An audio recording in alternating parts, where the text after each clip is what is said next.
Bismillahirrahmanirrahim. Assalamualaikum warahmatullahi wabarakatuh.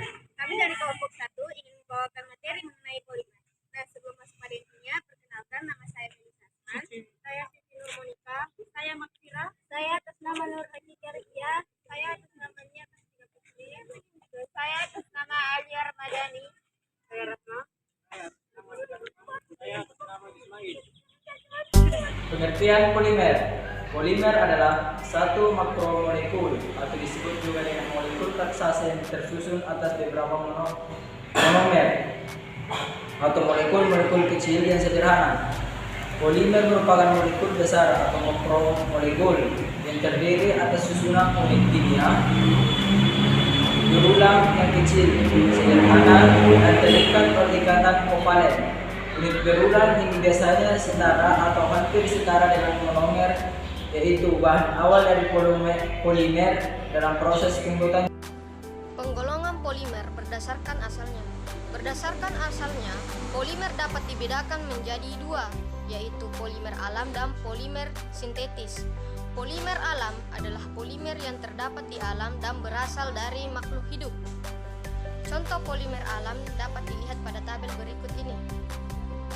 Sedangkan polimer sintetis adalah polimer yang dibuat oleh manusia untuk berbagai tujuan, baik di bidang industri, otomotif, dan masih banyak lagi.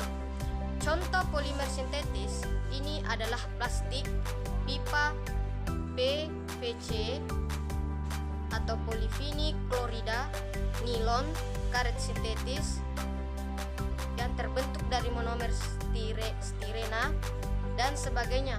Polimer sintetis masih dibagi lagi menjadi 3 jenis berdasarkan ketahanannya terhadap suhu, yaitu termoset, termoplas, dan elastomer.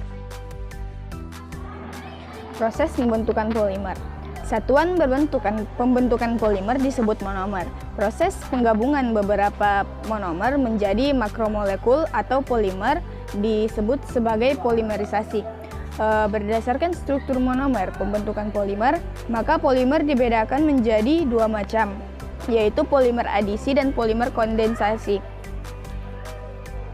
Pembentukan polimer ada dua jenis, yaitu satu, pembentukan polimer adisi. Nah, di sini ada penjelasan polimer adisi, yaitu proses pembentukan polimer adisi terjadi apabila monomer rantai karbon berikatan rangkap. Pada pembentukan ini, jumlah monomer yang bergabung membentuk polimer, jumlah atomnya tetap itu saja. 2. Pembentukan polimer kondensasi. Penyusun utama pembentukan polimer kondensasi. Kondensasi adalah monomer yang mempunyai gugus fungsional. Pada pembentukan polimer kondensasi melepaskan molekul air sehingga jumlah atom monomer tidak sama dengan jumlah atom yang terdapat dalam polimer. Berdasarkan monomer penyusun. Berdasarkan jenis monomer penyusunnya, polimer dibagi menjadi dua, yaitu homopolimer dan copolimer. Yang pertama, homopolimer adalah polimer yang tersusun dari monomer sejenis. Contohnya PVC, PTFE, dan selulosa. Yang kedua, copolimer adalah polimer yang tersusun dari polimer tak sejenis. Contohnya DNA, bakait, dan melamin. Di sini saya akan menjelaskan faktor-faktor yang mempengaruhi sifat polimer. Mengapa sih bahan polimer terkesan lebih elastis dan titik lelehnya cenderung lebih rendah dibandingkan logam dan keramik? Yang pertama, panjang rantai atau jumlah monomer. Semakin panjang rantai monomer, semakin besar kekuatan suatu polimer. Hal itu dikarenakan semakin banyak gaya antar molekul di sepanjang rantainya. Yang kedua, susunan antar rantai. Susunan antar rantai pada polimer juga berpengaruh pada kekuatan polimer tersebut. Susunan rantai-rantai dan dalam polimer bisa membentuk daerah kristalin dan amorf. Semakin banyak daerah kristalin yang terbentuk, semakin kuat polimer tersebut. Semakin banyak daerah amorf, semakin lunak polimernya. Kegunaan berbagai jenis polimer dalam kehidupan. Kegunaan polimer adalah memudahkan segala aktivitas kehidupan dalam sehari-hari. Penggunaan ini dibedakan berdasarkan jenis polimer itu sendiri, baik itu polimer plastik dan polimer karet maupun serat sintesis. Berikut beberapa manfaat polimer berdasarkan kegunaannya yang perlu Anda tahu. 1. Plastik. Kegunaan polimer jenis pertama adalah jenis polimer plastik. Jenis polimer ini masih dibedakan lagi ke dalam beberapa bagian, yaitu misalnya saja polietilena yang digunakan untuk botol plastik yang bersifat fleksibel, plastik pembungkus jas hujan, kantong plastik, dan isolator listrik.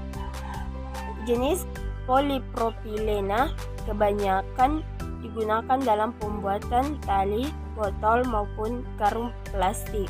Sementara untuk jenis polivinil klorida atau PVC biasa digunakan dalam pembuatan pipa, karung plastik, dan pelapis lantai. Lalu ada polimer berjenis teflon yang umumnya menjadi bahan baku anti lengket pembuatan alat penggorengan, panci anti lengket, pelapis tangki bahan kimia, sedangkan untuk bakelit menjadi bahan baku dalam pembuatan peralatan kelistrikan dan elektronik. 2. Karet. Jenis kedua polimer adalah karet. Sama halnya seperti plastik, karet pun dibedakan menjadi beberapa jenis lebih rinci. Untuk karet berjenis neoprena dapat digunakan dalam pembuatan selang karet, sel sepatu, sarung tangan, dan lainnya. Sedangkan polimer karet yang berbahan dasar stirena, butadiena, rubber menjadi bahan baku ban motor. 3. Serat sintesis. Selain kedua jenis polimer di atas, ada pula jenis lainnya, yakni serat sintesis. Misalnya saja untuk jenis nilon 66 banyak digunakan untuk bahan baku tenda, parasit, hingga jala. Jenis orlon menjadi bahan baku utama pembuatan karpet maupun pakaian. Kemudian ada serat sintesis yang digunakan sebagai bahan baku kemasan minuman, yakni dacron. Dacron dipilih karena kualitasnya yang terbaik. Pembuatan polimer, yaitu pembuatan polimer tentu melibatkan reaksi kimiawi yang tidak sederhana. Hal itu bertujuan menghasilkan produk polimer yang dikehendaki sifat dan karakternya. Salah satunya polietena, terbentuk melalui reaksi edisi molekul-molekul etena. Secara umum, etena dibagi menjadi dua jenis, yaitu LDPE dan HDPE. Kedua jenis polietena ini memiliki sifat dan pemanfaatan yang berbeda. Pertama, LDPE atau Low Density Polyethylene. Pembuatan LDPD diawali dengan mengubah wujud etena dari gas menjadi cair melalui peristiwa kompresi atau pembentukan tekanan tinggi. Dilanjutkan dengan inisiasi reaksi yaitu proses penggunaan indisator untuk polimerisasi. Indisator yang digunakan untuk mampu pembentukan radial RT. Kemudian radial RT tersebut akan bereaksi dengan etena pembentuk RCH2CH2+ dengan adanya radikal RCH2CH2 reaksi akan lanjut membentuk rantai yang lebih panjang. Pada tahap inilah biasanya terjadi percabangan rantai polimer. Percabangan itu nantinya mempengaruhi perapatan polimer yang dihasilkan. Jika terjadi penggabungan rantai polimer radikal, maka proses akan berhenti. Ini disebut terminasi. 2. Pembentukan LDHD, di mana high density polyethylene. Pembuatan LDHE ini melibatkan peran katalis Sinclair naphtha. Katalis Sinclair naphtha merupakan campuran senyawa dengan logam AlTi. Penggunaan katalis tersebut mengakibatkan reaksi berlangsung pada suhu rendah dan terjadi di permukaan katalis dengan molekul etena mengalami edisi di bagian ujung rantai. Akibatnya, percabangan rantai bisa bisa ditekan agar kerapatan polimer meningkat. Manfaat polimeri dalam kehidupan sehari-hari. Kira-kira apa saja manfaat polimeri dalam kehidupan sehari-hari? PVC lunak digunakan untuk selang, sedangkan PVC keras dimanfaatkan untuk pipa. Polistirena berfungsi sebagai bahan dasar plastik, busa, dan gabus. Protein berfungsi sebagai zat pembangun dalam tubuh. Amilum berfungsi sebagai zat kalori dalam tubuh. Politetrafluorotilena berfungsi sebagai bahan dasar teflon atau alat pemasak anti lengket. LDPE berfungsi sebagai bahan pembuatan cling wrap. Nilon berfungsi sebagai bahan serat sintetis. Karet alami berfungsi sebagai bahan dasar pembuatan ban. Kesimpulannya, dari penjelasan yang telah diuraikan dari makalah ini, kami dapat menuliskan sebuah kesimpulan bahwa polimer adalah suatu makromolekul atau disebut juga dengan molekul raksasa yang tersusun atas beberapa monomer. Manusia sudah berabad-abad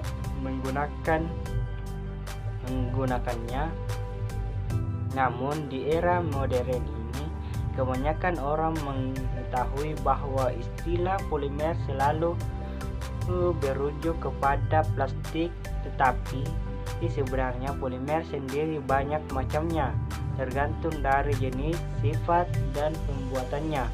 Dalam pembuatan polimer diperlukan sebuah reaksi yang dinamakan polimerisasi. Reaksi polimerisasi sendiri dibagi menjadi polimerisasi udara dan kondensasi. Di kesehariannya, polimer merupakan temuan yang sangat manfaat untuk manusia. Contohnya saja kantong plastik, botol infus, ban pada kendaraan, dan lain sebagainya. Sekian penjelasan kami mengenai materi polimer. Kurang lebihnya mohon dimaafkan. Wabillahi taufiq wal hidayah. Assalamualaikum warahmatullahi wabarakatuh.